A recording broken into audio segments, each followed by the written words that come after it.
Well, the world last night was rightly focused on the pageantry and the funeral of Pope Francis. The skies over Ukraine were ablaze once again.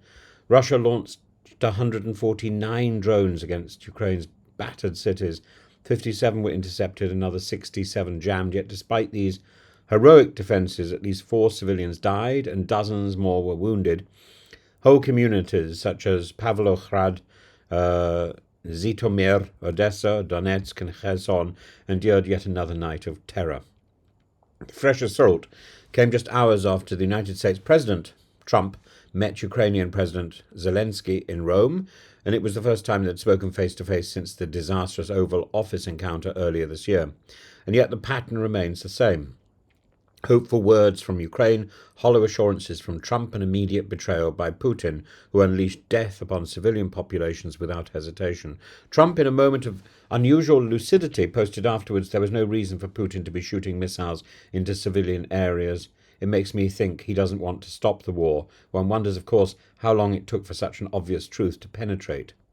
But today's horror is not confined to burning homes and broken lives. It also includes the continuing tragedy of Ukraine's stolen children, thousands forcibly deported into Russia, stripped of their names, their language, their very identity. According to Yale's Humanitarian Research Lab, as of March 2025, at least 35,000 Ukrainian children have been abducted. Others, such as Russia's so-called Commissioner for Children's Rights, Maria Lvova-Belova, indicted by the International Criminal Court, have claimed that as many as 700,000 Ukrainian children have been, quote, accepted into Russia. What they fail to mention is that this acceptance is a crime under international law, an act of cultural genocide, and a war crime for which there must eventually be justice. These children are subjected to adoptions that erase their origins. Boys are conscripted into the Russian army to fight against their own homeland. Younger children renamed, repapered, re-educated. They're lost, or rather they are being deliberately destroyed as Ukrainians. For all Trump's posturing about peace deals and saving Ukraine, his so-called diplomatic efforts make no provision whatsoever for the return of these children, a modern-day janissary assault. His draft settlement with Russia, discussed in Paris and Moscow, would freeze the current front lines, rewarding Russian occupation without addressing the human cost of annexation, deportation and brainwashing.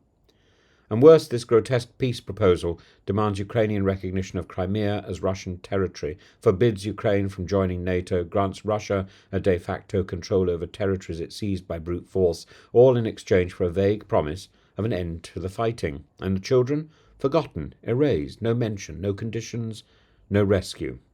It's an unconscionable lapse. The forcible transfer of children is specifically prohibited under the Geneva Conventions and the Genocide Convention. By ignoring it, Trump and his envoys not only legitimize Putin's crimes, but signal to tyrants everywhere that atrocities can be traded away like property deals. Strategically, this is a catastrophe. Morally, it's bankrupt.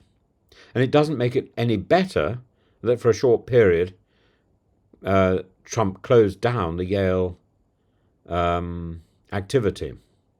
History offers a chilling warning. During the Second World War, Franklin Roosevelt's naive trust in Joseph Stalin at Yalta condemned the Eastern Europe to decades of totalitarian rule. Today, Trump risks repeating the same error, only this time with even fewer excuses. He's not guided by the necessities of war against Japan, as Roosevelt was.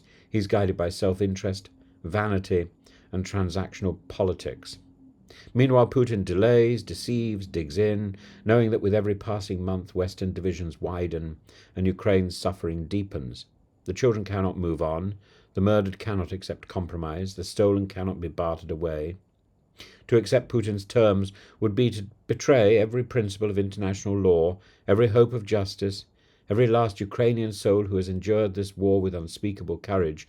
A real peace, a just peace, must include full withdrawal of Russian forces from occupied Ukraine, the unconditional return of every deported child, massive repatriations for the destruction wrought, and accountability for war crimes at the highest level. Without these, any peace is merely capitulation, a masquerade that rewards aggression and endures and ensures that the next war will be still worse. Ukraine today is the world's conscience. If we abandon it, we abandon our own moral standing. As history shows, tyrants are not placated by deals, they're emboldened by them. We must not repeat the mistakes of the past.